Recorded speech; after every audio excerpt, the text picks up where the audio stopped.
क्या 1 करोड़ के रोजगार का सपना सच होगा या यह भी सिर्फ एक चुनावी जुमला है? नमस्कार दोस्तों, आप देख रहे हैं अपने खुद का चैनल द एडू से। बिहार सरकार ने 2026-27 का बजट पेश कर दिया है। आंकड़े बहुत बड़े हैं, 3,47,000 करोड़ का यह बजट है। लेकिन एक स्टूडेंट होने के नाते आपको इन भारी भरकम नंबर से डरने की जरूरत नहीं है। अगर आप बीपीएससी, शिक्षक भर्ती या पुलिस की तैयारी कर रहे हैं तो ये वीडियो आपके लिए मस्ट वॉच है। तो चलिए बजट के पन्नों से आपके काम की खबर निकालते हैं। और एक और बात, यूनियन बजट पे भी एडुजन की टीम की तरफ से एक वीडियो आया है, आप उसको भी जा करके देखें, आपके परीक्षा के लिए काफी उपयोगी होगा। तो बिहार बजट को चलिए अब डिकोड करते हैं। तो बिहार बजट जो है वो कुल बजट, जैसा कि आपको पहले ही बता चुके हैं कि वो कुल बजट जो है 3,47,579.76 करोड़ का है, जो कि पिछले साल से 30,694.74 करोड़ ज्यादा है। ये डेटा आपके लिए इंपॉर्टेंट होगा, डेटा से डायरेक्ट क्वेश्चन पूछ सकते हैं। और ग्रोथ रेट कितना अनुमानित किया गया है? तो 14.9% ग्रोथ रेट को अनुमानित किया गया है। और राजकोषीय घाटे यानी फिजिकल डेफिसिट कितना है? तो 39,111.86 करोड़। और ये जो है वो जीएसडीपी का 2.99% है। और एक बात और नोट कर लीजिए आप कि ये एफआरबीएम एक्ट की 3% सीमा के अंदर आता है। ठीक है। और रेवेन्यू सरप्लस जो है वो कितना है? 1,143 करोड़, जो कि जीएसडीपी का 0.09% है। और राज्य का सकल घरेलू उत्पाद जो है यानी जीएसडीपी की बात कर रहे हैं, वो लगभग जो है वो 13.9 लाख करोड़ रुपए का अनुमानित बताया जा रहा है। तो आपसे एग्जाम में क्वेश्चन कैसे बन सकते हैं ये भी आप देखते चलिएगा। आपसे यहां से एक क्वेश्चन पूछ सकता है कि इस बार का कुल बजट कितना था, तो आप ये बता दीजिए कि हाँ 3,47,589.76 करोड़। और जो कि पिछले साल से कितना ज्यादा था ये भी सवाल आ सकता है, तो 30,694.74 ज्यादा था। इस बार का अनुमानित ग्रोथ रेट कितना सरकार ने बताया? तो 14.9% बताया, ये बताना पड़ेगा आपको। और जो राजकोषीय घाटा है वो जीएसडीपी का कितना परसेंट है ये? तो वो 2.99%। और ये डाटा तो इंपॉर्टेंट हो ही जाता है आपके लिए। एफआरबीएम एक्ट की 3% के सीमा के अंदर भी ये आता है, ये भी इंपॉर्टेंट हो जाता है। और इस बार जो रेवेन्यू सरप्लस था वो जीएसडीपी का कितना? वो 0.09%। और राज्य का सकल घरेलू उत्पाद अनुमानित कितना बताया गया है? तो 13.09 लाख करोड़। तो ये डेटा आपके लिए इंपॉर्टेंट है। यहां से इस वीडियो में जितने भी डेटा आपको दिखाए जाएंगे सारे आपके एग्जामिनेशन पॉइंट ऑफ व्यू के लिए इंपॉर्टेंट है। यहां से डायरेक्ट क्वेश्चन बन सकते हैं, इसलिए वीडियो को अंत तक देखिए, एक भी पोर्शन मिस ना करें। तो अब आपके मन में सवाल आ रहा होगा कि पैसा कहां से आता है, कहां जाता है, यानी रिसिप्ट्स के बारे में। तो टोटल रेवेन्यू रिसिप्ट जो है आप देख सकते हैं कि टोटल रेवेन्यू रिसिप्ट जो है वो कितना है? 2,85,277.12 करोड़। और केंद्रीय करों में हिस्सेदारी यानी सेंट्रल का जो शेयर है वो कितना है? वो सबसे बड़ा हिस्सा इसका 1,58,178 करोड़, जो कि सबसे बड़ा हिस्सा है। और केंद्र से सहायता अनुदान यानी ग्रांट्स कितने हैं? तो 51,895 करोड़। और राज्य का अपना जो कर राजस्व होता है यानी ओन टैक्स रेवेन्यू जो होता है वो कितना है? 65,800 करोड़। और इसके मुख्य स्रोत जो है जो कहां से इसके आते हैं, तो वो वाणिज्य कर के माध्यम से, जीएसटी, स्टाम्प एवं निबंधन, परिवहन और भू राजस्व, ध्यान रखेंगे। और राज्य का अपना गैर कर राजस्व जो है वो कितना है? तो 9,402 करोड़ लगभग।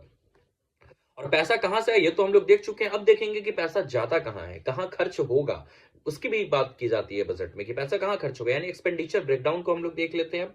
एक्सपेंडिचर ब्रेकडाउन क्या कह रहा है कि जो एस्टेब्लिशमेंट एक्सपेंडिचर है इस बार का वो कितना है? 2,25,434.34 करोड़। 2,25,434.34 करोड़, जो कि कुल बजट का कितना है? 64.8% है। परसेंटेज से रिलेटेड भी क्वेश्चन आपके एग्जाम में पूछे जाते हैं कि हाँ इस बार का जो एस्टेब्लिशमेंट एक्सपेंडिचर है वो कुल बजट का कितना परसेंट है। तो इसलिए ये डेटा आपके लिए महत्वपूर्ण हो जाता है। और इसी में आप देखेंगे कि अगर ये भी क्वेश्चन पूछा जाएगा आपसे, ऑप्शन दे देगा कि वेतन, पेंशन और ब्याज भुगतान किस में शामिल है? तो वो एस्टेब्लिशमेंट एक्सपेंडिचर में शामिल है। ये सारी चीजें किस में शामिल है? तो एस्टेब्लिशमेंट एक्सपेंडिचर में शामिल है। कौन कौन चीज? वेतन, पेंशन और ब्याज भुगतान। उसी तरीके से वार्षिक योजना व्यय जो है वो कितना रहा इस बार का? 1,22,155.42 करोड़, जो कि कुल बजट का लगभग 35.1% होगा। और यह पैसा विकास कार्य और नई योजनाओं पर खर्च किया जाएगा।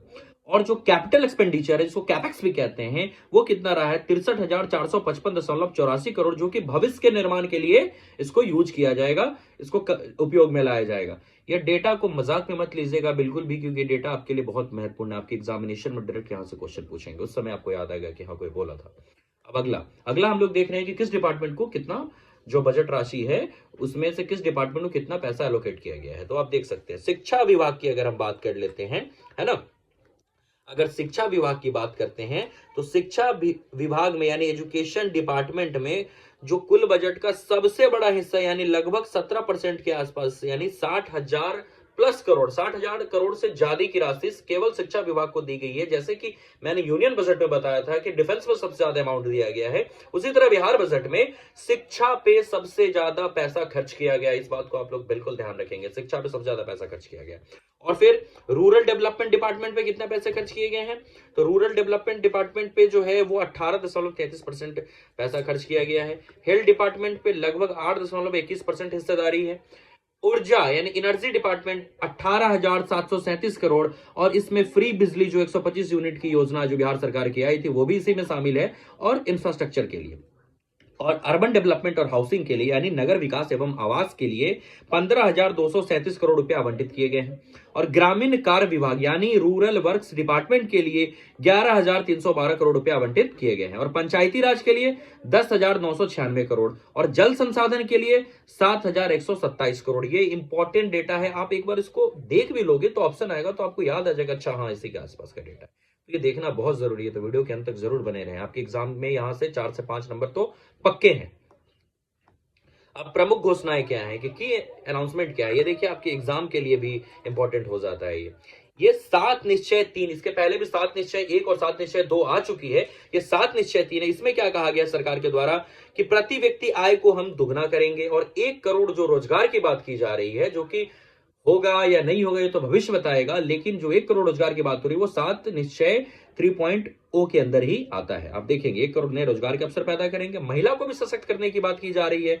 मुख्यमंत्री महिला रोजगार योजना के तहत सफल व्यवसाय वाले, आपको पहले भी जो चुनाव के दरमियान 10-10 हजार रुपया जीविका दीदी को दिया गया था, उसी कड़ी में आगे जो महिलाएं सफल व्यवसाय कर रही हैं उनको अतिरिक्त 2 लाख की भी राशि मदद के रूप में दी जाएगी। लेकिन ऐसा नहीं कि जिसको 10-10 हजार मिला था सबको 2 लाख नहीं मिलेगा। 2 लाख उन्हीं को मिलेगा जो एक पहले से उनका कोई बिजनेस है और थोड़ा छोटा मोटा बिजनेस है, उनको और एक्सप्लोर करना चाह रहे हैं, उनको मिलेगा। ऐसा नहीं कि सबको 2-2 लाख मिल जाएगा। इसलिए ध्यान रखेंगे, साफ सुथरा भाषा में लिखा है कि मुख्यमंत्री महिला रोजगार योजना के तहत सफल व्यवसाय वाली महिलाओं को 2 लाख तक की अतिरिक्त मदद मुहैया कराई जाएंगी।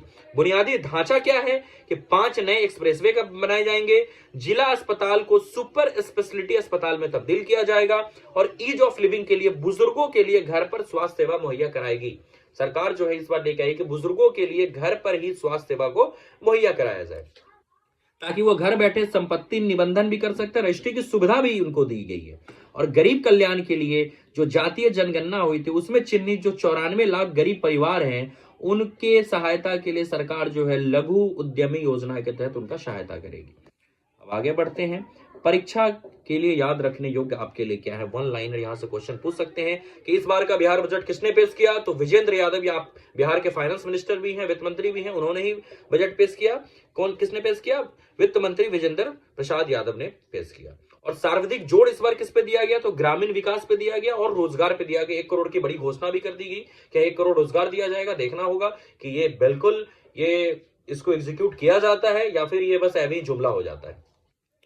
सर्वाधिक जोर इस बार ग्रामीण विकास और रोजगार पे दिया गया और शिक्षा पे भी दिया गया है। और पूंजीगत व्यय यानी कैपेक्स यानी कैपिटल एक्सपेंडिचर की अगर बात करें तो पिछले वर्ष की तुलना में लगभग 2.2% की कमी आई है। यह एक आलोचनात्मक बिंदु है। यह एक आलोचनात्मक बिंदु है कि पिछले वर्ष की तुलना में कैपिटल एक्सपेंडिचर में 2.2% की कमी आई है। और ब्याज भुगतान जो है कुल राजस्व प्राप्ति का लगभग 9% है। और वेतन और पेंशन पर कितने पैसे खर्च किए जाएंगे, वेतन पर 25% और पेंशन पे 12% खर्च करेगी सरकार। तो ये था बिहार के बजट का एक बहुत ही प्रिसाइज एनालाइज्ड वीडियो। बताए कि यहां से एक एक जो टर्मिनोलॉजी यहां से क्वेश्चन बन सकते हैं आपके एग्जामिनेशन पॉइंट ऑफ व्यू के लिए। तो बिल्कुल हमारे द एडुजन की टीम को सपोर्ट करें, सब्सक्राइब करें, और आगे भी आप लोग के लिए ऐसे ही वीडियो लेके आते रहेंगे। तो यूनियन बजट का भी एक बार वीडियो आप जरूर देखना और बिहार बजट भी देखना, ताकि आपका बजट से रिलेटेड काम तमाम हो जाए। जय हिंद दोस्तों।